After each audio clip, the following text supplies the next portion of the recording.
Oke, welcome back to the class bersama gue di Sibuk Belajar, dan pada kesempatan kali ini kita akan lanjutkan terkait dengan identifikasi masalah dan success factor di COVID-19.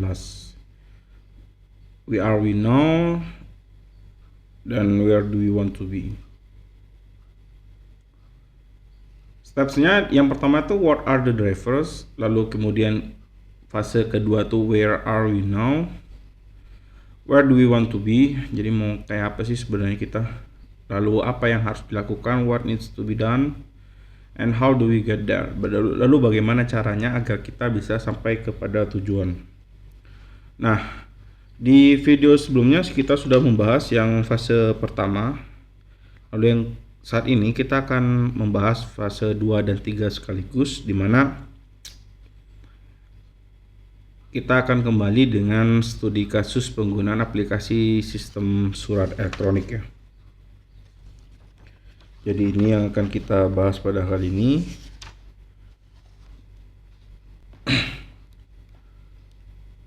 Secara garis besar ada 3 part atau 3 bagian di dalam penjelasan tentang identifikasi masalah dan success factor, penggalian success factor terhadap COVID-19. Yang pertama itu di challenge atau permasalahan yang kita hadapi, lalu root cause-nya apa, penyebab utama dari permasalahan itu apa, lalu yang ketiga adalah success factor, dimana ini adalah yang menentukan sukses tidaknya daripada implementasi teknologi informasi di lingkungan perusahaan. Oke, kita mulai dari challenge yang pertama. Ketidakmampuan IT untuk mendorong tercapainya tujuan atau organisasi ataupun perusahaan. Nah, ketidakmampuan ini didorong karena memang secara eksplisit tadi kan kita akan menaruh bahwa kita akan mengimplementasikan sistem surat elektronik. Namun apa behind skin atau kemudian benefit yang bisa didapat dari itu gitu loh. Itu challenge pertama. Yang kedua adalah adanya gap antara IT dengan departemen lainnya. Jadi memang departemen IT itu seringkali menjelaskan sesuatu ketika mengadopsi hal yang baru itu dengan aspek teknis dari disiplin ilmu mereka. Orang awam yang non IT kadang harus dijelaskan berulang-ulang dengan bahasa yang lebih sederhana daripada bahasa teknis untuk bisa mengetahui apa sih sebenarnya daripada pengimplementasian teknologi informasi yang baru itu. Root cause-nya, menganggap inovasi yang ditawarkan tidak begitu penting untuk menyokong langsung bisnis perusahaan.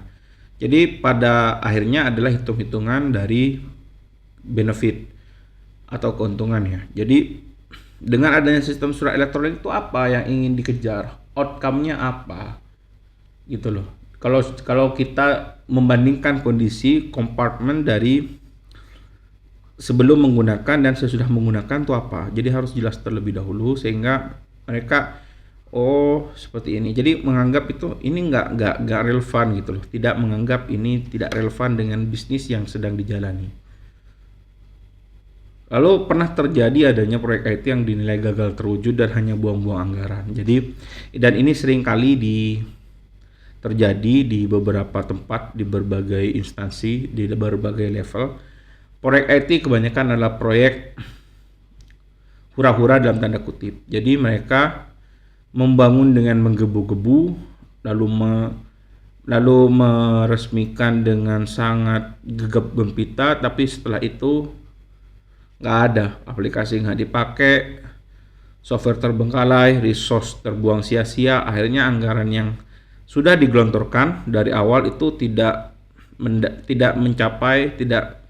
tercapai outcome-nya itu apa gitu loh.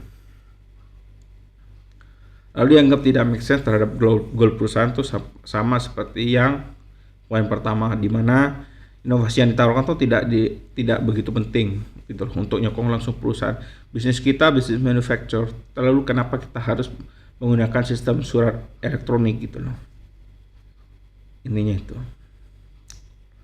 Nah, dari korelasi antara challenge sama root cause-nya, lalu kita coba telah satu-satu bagaimana sih success factor agar proyek ini bisa berjalan dan bisa memberikan output maupun outcome yang baik bagi perusahaan. Nah, yang pertama paling mudah itu ya buat ringkasan mengenai pentingnya untuk melakukan perbaikan dalam hal teknologi informasi gitu loh. Sistem elektronik, surat elektronik ini bukan tidak ada yang menggunakan di tempat lain tuh. Tapi ini sudah suatu hal yang lumrah dan sangat sering dijumpai bagi perusahaan-perusahaan di skala yang sama maupun yang lebih tinggi di dalam maupun di luar negeri gitu loh.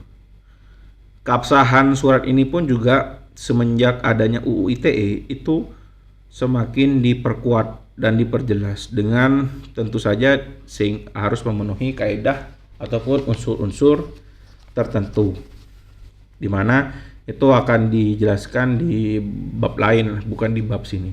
Tapi paling tidak bahwa penggunaan ini sudah suatu hal yang lumrah. Lalu untuk bisa melakukan perubahan yang sangat mendasar, fundamental, ini kan dengan menggunakan surat, maka dia akan menghilangkan alur dari persuratan yang manual, dan tidak hanya kertas yang akan hilang, tapi juga kebiasaan, habits, kemudian perilaku, dan bahkan alur atau chain command atau struktur komando dari pada surat yang manual itu dengan adanya ini itu bisa dipersingkat gitu loh, sehingga tujuannya cepat, terus kemudian dideliver dengan jelas, singkat, padat, sehingga itu informasi-informasi penting bagi perusahaan yang hadir dan menempuh jalur surat elektronik ini jauh lebih cepat diterima dan juga dideliver kepada bawahan untuk kemudian ditugaskan melakukan sesuatu sesuai dengan surat. Jadi harus memiliki struktur yang jelas gitu loh. Jadi IT Steering Committee dan Komite Audit itu harus memfasilitasi transisi exchange strategi itu dari manual ke digital tuh seperti apa. Dan ini yang memang lumayan berat, dan karena kita berhadapan dengan manusia gitu loh. Manusia yang sudah terbiasa dan ada di comfort zone-nya. Kemudian kita datang, kita usik mereka di comfort zone mereka, sehingga mereka harus dipaksa dalam tanda kutip tuh menggunakan atau belajar hal yang baru.